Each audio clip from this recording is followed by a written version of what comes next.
Lola est très heureuse de sortir de l'école. Chaque soir, elle retrouve sa grand-mère devant les grandes grilles. La fillette se dépêche de mettre son cartable sur son dos. Elle ne veut pas perdre une seule minute de ces 2 heures merveilleuses, partagées entre le goûter, les histoires racontées par mamie et quelques jeux. Et ce n'est rien à côté du mercredi et des jours de vacances. Lola et sa grand-mère prennent alors le temps de faire des gâteaux. Mamie prépare un chocolat chaud et quelquefois des crêpes tendres et d'autres gourmandises. Après le repas, mamie donne à la fillette un cours de dessin. C'est une artiste, mamie. Elle sait faire tant de choses. Mais pour ce soir, elle se contentera d'une grosse part de gâteau et d'un gros câlin. Elles n'auront pas beaucoup de temps avant que ses parents viennent la chercher. Lola court vers la sortie. Mais pas de mamie. C'est papa qui l'attend. Il a l'air un peu triste. La fillette monte en silence dans la voiture. Son père lui explique que mamie a fait une mauvaise chute, elle est à l'hôpital. Lola est inquiète. Mais elle va aller mieux, ma mamie. Papa ne répond pas. Il sourit juste. La soirée est un peu étrange. Lola est envoyée de bonne heure au lit. Mais que se passe-t-il dans cette maison? Où est passée mamie? Personne ne répond à ces questions. Tout le monde semble soucieux. Et si la fillette s'endort vite, elle est réveillée au beau milieu de la nuit par le téléphone. Papa et maman s'absentent, la laissant à la garde de la cousine Vanessa qui vit à côté. Au petit matin, quand ses parents rentrent, maman pleure. Lola se lève. Elle est bien décidée à obtenir des explications. Maman lui dit doucement que mamie est partie et elle ne reviendra pas. Ah mais Lola n'est pas d'accord. Elle veut récupérer sa grand-mère. Et où pourrait-elle bien partir? Elle est bien ici avec sa famille. Peut-être a-t-elle été enlevée? Lola insiste. Papa la prend sur ses genoux. Quand quelqu'un est très vieux, il arrive un moment où il s'endort sans jamais se réveiller. Pour nous, elle part au ciel. C'est ce qui est arrivé à mamie. Lola soupire. Je ne veux pas qu'elle aille au ciel. Mais à quoi ça ressemble le ciel? Comment c'est là-bas? Dis-moi la vérité. Papa réfléchit. Eh bien, je dois avouer que je ne sais pas à quoi ça ressemble.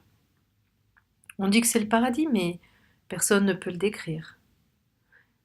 Écoute, je n'ai pas de meilleure explication, ma fille, et pas de certitude à t'imposer.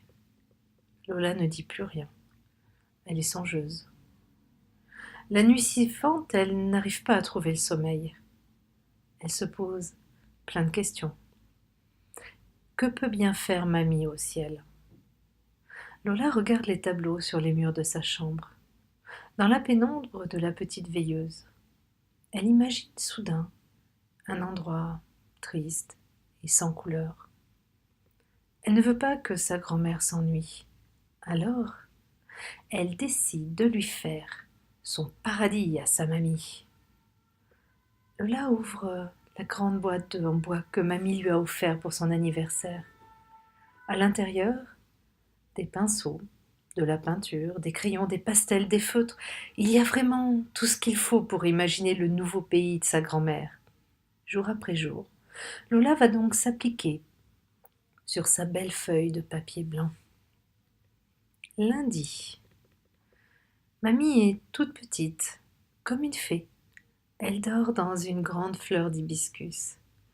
Et la fleur penche sous son poids, et mamie finit par glisser. Elle tombe sur un papillon qui la porte jusqu'au sol. Personne ne s'est fait mal puisque c'est le paradis. Mardi. Il pleut dehors, alors Lola décide que sa grand-mère doit rester bien au chaud. On ne sait jamais, même au paradis on peut s'enrhumer. Assise dans un fauteuil près de la fenêtre, elle regarde les bateaux amarrés au port. Lola a même décidé quelques personnes dehors pour que mamie ne soit pas seule. Sur l'horizon, la fillette a rajouté un bel arc-en-ciel pour faire plaisir à sa grand-mère. Mercredi, c'est le jour de Lola le mercredi. Un peu difficile de passer ce premier mercredi sans mamie. Elle doit s'ennuyer, toute seule dans son paradis, sans sa petite fille.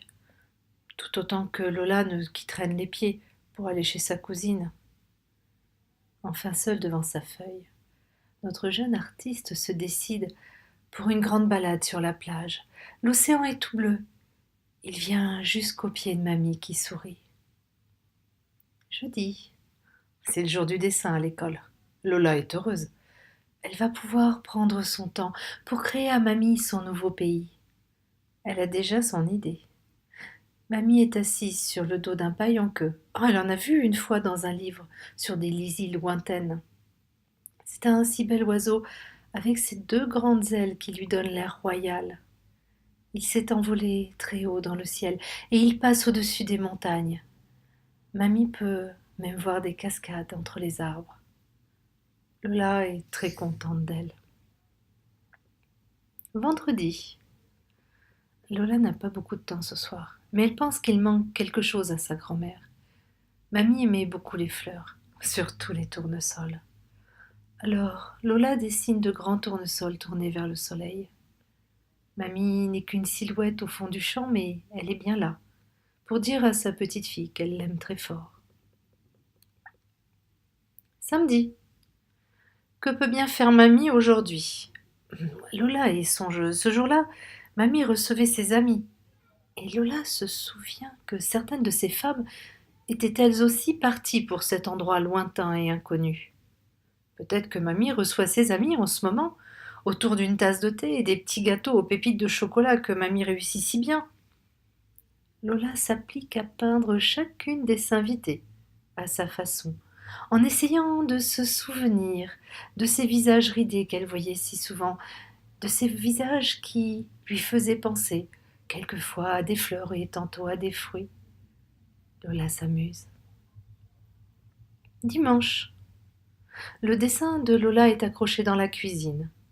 Papa le regarde attentivement. Mamie est en train de cuisiner. À côté d'elle, une petite fille l'observe. C'est Lola. La fillette prend la main de son papa. J'avais peur qu'elle ne se sente un peu seule. Puisqu'elle ne peut pas revenir de là-bas, je lui ai rendu une petite visite. À ma façon. Maman sourit. Oh, c'est gentil, et tu vas encore lui faire de beaux dessins? Lola pose sa tête tendrement contre sa mère et lui chuchote. Non, je pense que c'est très beau comme ça dans le ciel.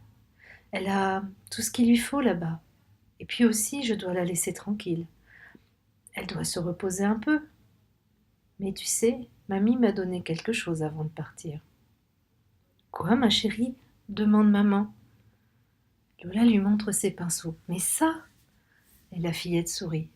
Quand je serai grande, je serai peintre, comme mamie.